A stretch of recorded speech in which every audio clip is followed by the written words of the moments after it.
Welcome to doctor மைக்லீஸ் music therapy channel. இன்றைய பதிவிலையும் மோட்டிவேஷன்ஸ் நியூ பெர்ஸ்பெக்டிவ்ஸ் என்ற தலைப்பில் சில செய்திகளை நம்ம பகிர்ந்துக்கலாம். இந்த பதிவில் தான் தொடர்ந்து நம்ம பார்த்துட்டு வரோம். Comfort zone, fear free zone, learning zone and growth zone. இந்த லெர்னிங் ஜோன்ன்றது ஒரு டயக்ராம் போட்டமான ஒரு படம் வரைந்து பார்த்தா லைஃப்பில் எல்லா நாளுமே ஒரு 4 வயசு 5 வயசு குழந்தையிலேருந்து எல்லாமே லெர்னிங் ஜோனில் தான் இருக்குது. ஆனால் அந்த லேர்னிங் ஜோன்ஸில் நிறைய சேலஞ்சஸ் இருக்கும் அப்படின்னு பார்த்தோம். அந்த சேலஞ்சஸ் என்ன? புதுசாக ஒரு விஷயங்கள் கற்றுக்கணும். இப்போ ஒரு 4ஆம் வகுப்பு படிக்கிறது ஒரு குழந்தை அப்படின்னு சொன்னால் அந்த சிறு கேர்ளோ பாயோ பையனோ பெண்ணோ யாராக இருந்தாலும் அந்த 4வது வகுப்பு படிக்கும்பொழுது அவனுக்கு சொல்லிக் கொடுக்குற எல்லா கான்செப்ட்டுமே அந்த குழந்தைக்கு கடினமானதாகும், புதுசாக தெரிஞ்சிக்க வேண்டிய விஷயம். அப்போ புதுசாக தெரிஞ்சிக்க வேண்டிய செய்திகள் என்ன ஆகும்? கடினமாக தான் இருக்கும். ஏன்னா புரிஞ்சிட்டதுன்னா அதை தொடர்ந்து அந்த சேலஞ்சஸ்லேருந்து we can come out of it easily. ஆனால் அது எப்படி நடக்கும்? you should learn it. அப்போது அந்த லேர்னிங் ஜோன் வரும்போது அதில் நிறைய சேலஞ்சஸ் இருக்கிறது வாய்ப்பு இருக்குது. ஆனால் இந்த லேர்னிங் ஜோன்ஸில் வகுப்பில் படிக்கணும். ஸ்கூலில் படிக்கிற பசங்களுக்கு மட்டும்தான் சேலஞ்சஸ்ன்னு இல்லை. வீட்டில் இருக்கிற ஹோம் மேக்கருக்கு, இன்னும் ஒரு அலுவலகம் போகிற புதுசாக இப்போ தான் நியூ கம்மர் இல்லை new entrance to the office அப்படின்னா எல்லாருக்குமே அந்த புது விஷயங்களை தனக்கு இப்பொழுதுதான் பரிச்சயம் ஆக போகிறது, இப்போ தான் அதை பொறுத்து தெரிஞ்சுக்க போகிறோம் அப்படின்னா அந்த விஷயங்கள் எல்லாமே என்ன இருக்கும்? ஒரு சேலஞ்சஸோடு தான் இருக்கும். ஆனால் ஏற்கனவே இதுபோல் ஏரியாவுக்கு தான் நம்ம போகிறோம். இந்த பாடங்கள்லாம் நம்மளுக்கு ஏற்கனவே தெரியும் அப்படின்னு சொன்னால் அந்த நேரத்தில் நம்மளுக்கு அங்கே சேலஞ்சஸ் இருக்காது. ஆனால் புதுசாக ஒரு 4ஆம் வகுப்பு போகிற குழந்தைக்கு எப்படி அந்த பாடத்தை அது முன்னாடியே படிச்சுக்கும்?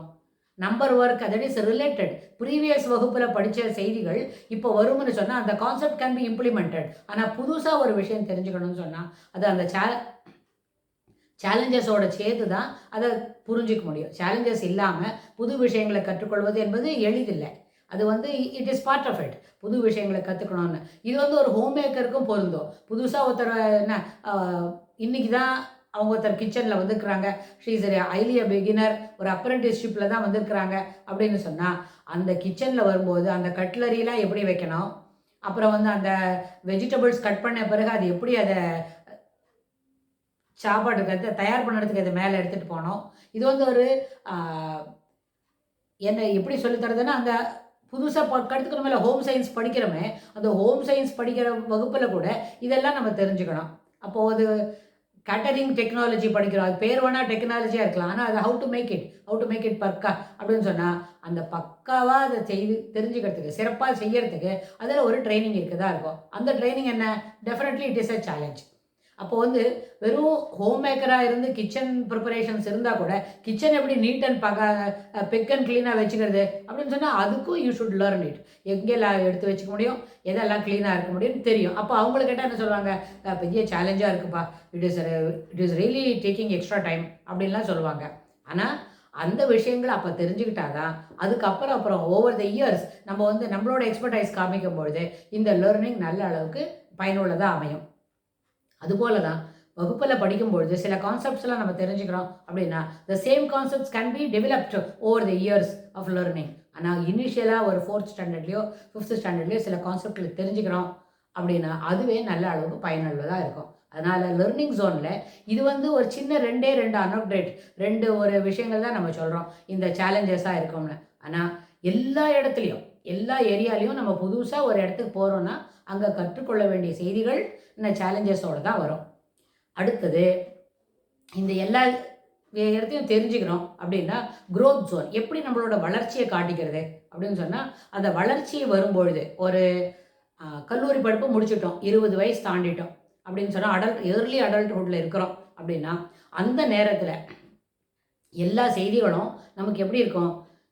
புதுசாக இருக்கும். அதே நேரத்தில் நம்மளுக்கே சில விஷயங்கள் தெரியும் அப்படின்னு ஒரு ஐடியா இருக்கும். ஆனால் நம்ம எந்த இடத்துல பணிக்கு அமர போகிறோம், இல்லை மேலே இன்னும் என்ன பாடங்களை படிக்க போகிறோம், ஆய்வு கட்டுரைகள் எழுதுகிற அளவுக்கு தன்னை தயார்படுத்திக்கணுமா அப்படிலாம் யோசித்தா அந்த இடத்துல நிச்சயமாக என்ன இருக்கும்?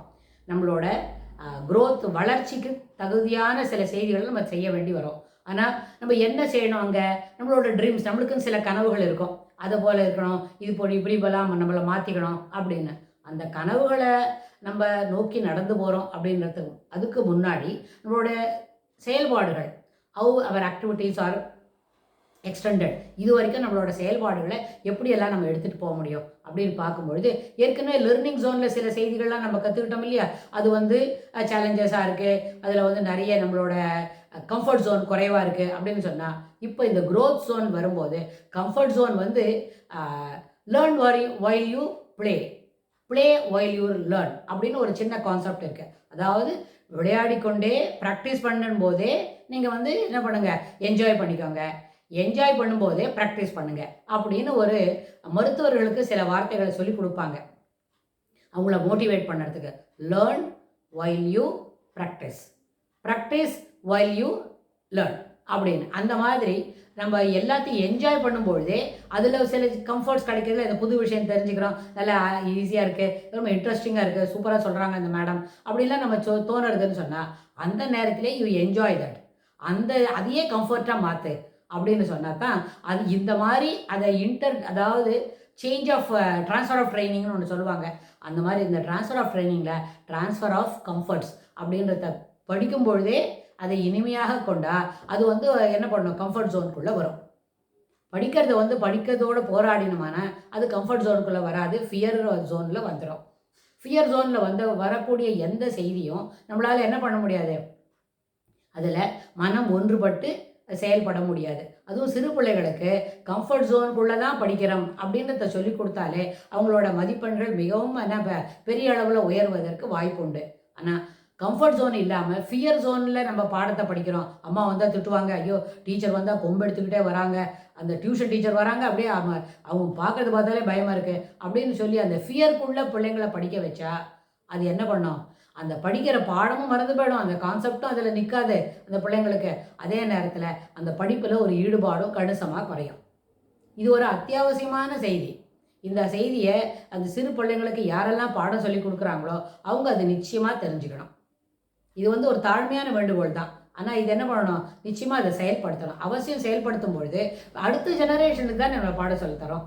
நம்மளா 2ஆம் கிளாஸ் படிக்கிறோம், நம்மளா 5ஆம் கிளாஸ் படிக்கிறோம் இல்லை, we are only a teacher, just we are parting the ideas to learn better. அதுதான் நம்ம சொல்லிக் கொடுக்குறோம். ஆனால் அந்த சொல்லிக் கொடுக்கறதுல ஒரு இனிமையும் பரிவும் இருந்தால், அதாவது கம்ஃபர்ட் ஜோனுக்குள்ளே அந்த பிள்ளைங்களை இருத்திட்டு அப்புறம் மேலே பாடம் சொல்லி கொடுத்தா அதில் என்ன பண்ணாது, அந்த ஃபியர்ன்ற வார்த்தையே அங்கே இல்லை. நிச்சயமாக அந்த பிள்ளைங்க அந்த கான்செப்ட்லாம் நல்லா தெரிஞ்சுக்கும். சொன்ன உடனே எல்லாருக்கும் எல்லாம் புரியணும்னு சொன்னால் யாருமே அப்படி இல்லை. எல்லாருக்குமே பழக்கப்படுத்தி ஓவர் த பீரியட் ட்ரைனிங் கொடுத்து அது மட்டும்தான் அப்போ அந்த பாடங்களை சிறப்பாக படிக்க முடியும். ஏன்னா நார்மல் கருவுக்குள்ளே இருக்கிற ஜனத்தொகை, அதாவது நம்ம பாப்புலேஷனில் இருக்கிறாங்கன்னு சொன்னால் எல்லாருமே ஒரு 90% 94% இருக்கிறவங்க நார்மல் கருவுக்குள்ளே தான் இருப்பாங்க. நிறைய படிக்கணும், எஃபர்ட் போடணும், அப்புறம் தான் பாடங்களை தெரிஞ்சுக்க முடியும் அப்படின்னு சொன்னால் அந்த ஏரியாவில் தான் இருப்பாங்க. சொன்ன உடனே புரியக்கூடியவங்க ஒரு 2% ஆள் கூட இருக்காது. அவங்களுக்கு நம்ம எதுவுமே எந்த பாடமும் சொல்லித்தர தேவையில்லை. அதனால் க்ரோத் ஜோன் அப்படின்னு சொன்னால் க்ரோத் வந்து பிள்ளைங்க படிப்புலேயும் இருக்குது, நம்மளோட வளர்ச்சியிலே இருக்குதுன்னு சொன்னால் ப்ரொஃபஷ்னலாக நம்ம வளரோமே அதை பற்றியும் இருக்குது. ஆனால் கம்ஃபர்ட் ஜோனுக்குள்ளே எப்படி படிக்கிறதுன்னு சொன்னால் கம்ஃபர்ட் ஜோனுக்குள்ளே தான் படிப்பு இருக்கிறத சொல்லி கொடுக்கும்பொழுது the child learns a bit easier, the child ready to grasp the concepts அப்படின்ற அந்த மனப்பான்மை பிள்ளைங்கள்கிட்ட வளர்த்தா அதுவே அவங்களோட க்ரோத்துக்கு ஒரு நல்ல வழிவகுக்கும்னு சொல்லி இந்த பதிவை நம்ம நிறைவு செய்கிறோம். இதுக்கு தொடர்புடைய செய்திகளை வரப்போகிற பகுதிகளிலும் பார்க்கலாம். தேங்க்ஸ் ஃபார் வாட்சிங்.